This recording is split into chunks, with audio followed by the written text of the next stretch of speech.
workplace-based prevention, interventions and support.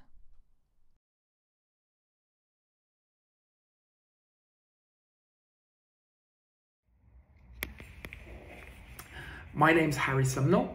I'm a professor in substance use at Liverpool John Moores University in the United Kingdom. I'm an expert in prevention and prevention interventions, but I also have an interest in drug policy and a wider range of interventions to support people who have issues with substance use, including controlled drugs and alcohol. I think one of the most striking things about workplace-based approaches to prevention and support is how little work has actually been done, at least how little research has been done. And most of that research, unfortunately, is inconclusive. I think it's probably also striking that perhaps outside of the United States, and maybe a few other countries, there's very little evidence about what people are doing with regards to workplace support. Most of that activity tends to focus on workplace drug testing. This is a big industry in itself, highly profitable. But most of that activity is focusing on what we call safety critical industries. So things such as the airline industry, the haulage industry, the transport industry, trains and taxis and all things like that.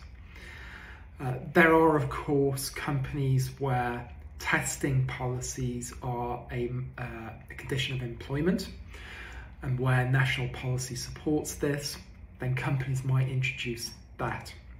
This might be pre-employment or random post-employment tests. A large industry has been built around these tests, but when you look at some of the evidence, it's not so clear. And it's not so clear why these approaches have been persisted with. Now, there's a clear role, I think, in some safety critical industries. You don't want, for example, an airline pilot to be intoxicated or fatigued or feeling the after effects of drugs. And the same with other forms of transport, or in the construction industry, the building trade, for example. But I think perhaps there's less justification of drug testing on its own in other forms of industry and as a means to support employees. The evidence isn't there, and the evidence that we do have suggests that it doesn't improve employee safety, doesn't improve productivity, doesn't improve workplace safety, and it doesn't reduce drug use.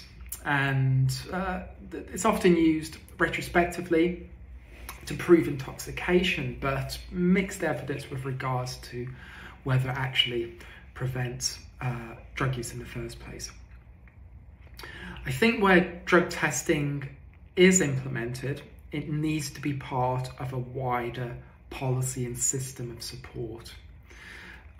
And this relates to workplace interventions more generally. There needs to be a very clear drug and alcohol policy in place, which has been agreed by employees or employee representatives, including unions, for example. And it's regularly reviewed and updated, because there might be new evidence around interventions, there might be changes in laws, procedures, regulations, etc. But there might be also new and emerging issues around new drugs and behaviours associated with that. I think also it's important to understand and be very clear about why that policy is in place in the first place. Again, if it's about safety and detection, that's one issue, that's an important issue. But if it's more about employee support, then you need to have a comprehensive policy. And sometimes that's easier to do with respect to more normalised drugs, socially acceptable drugs, such as alcohol and tobacco, where maybe employees feel relatively more comfortable coming forward and asking for support.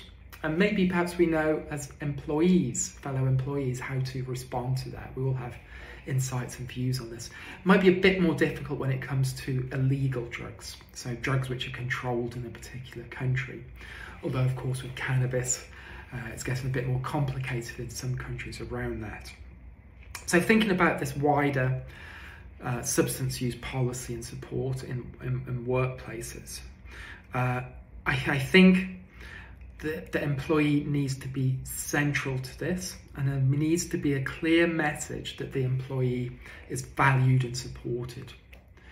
This might not always be possible, so there needs to be a balance between discipline and employee support. But by having that central message, you're communicating to employees that they matter, that as an employer, you care about their health and well-being, and that they can make a valuable contribution to your company or industry. It's sometimes difficult to implement workplace-based interventions, and it's relatively easier to do some of this work around alcohol and tobacco, for example. But some of the evidence, for example, suggests that universal health promotion, including screening, brief advice, and signposting, doesn't even have to be a formal referral, signposting to additional help and support, that can be really useful, particularly with regards to alcohol and tobacco use, but some emerging evidence around controlled drugs. Targeted brief interventions, there's also an emerging evidence base around this, but again, I would have to say most of the evidence we have is around alcohol here, where perhaps it's easier to identify people who use an alcohol. I think what's also important is, in addition to those interventions, that managers, HR colleagues are trained around recognizing the signs of substance use and how to respond to that in a supportive manner, and that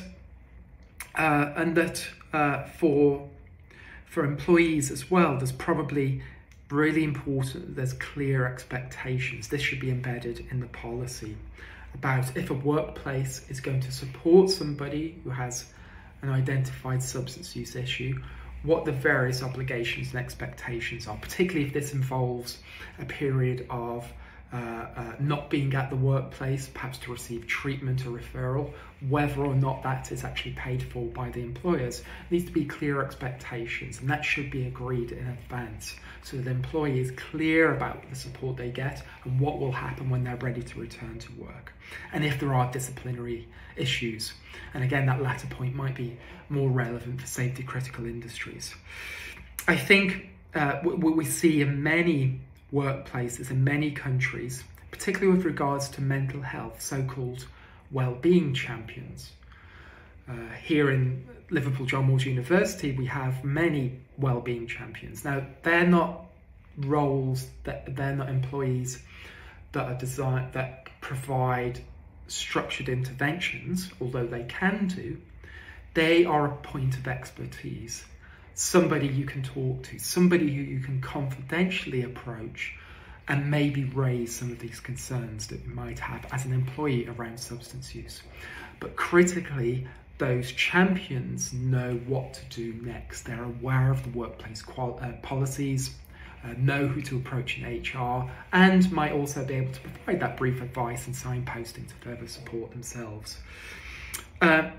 Overall, looking across reports and evaluations, those workplaces that have these comprehensive policies in place, that recognise the complexities and some of the challenges and balances between discipline, safety and wellbeing support, are happier, more productive workplaces, and they retain their employees for longer. Because just because somebody has a substance use issue, of course that doesn't mean that that's always going to affect them. Ordinarily, they might be very productive employees, a valued member of the workforce. By having this supported policy in place, you can help people return to the workplace and contribute afterwards once they've begun to address the issues they might have.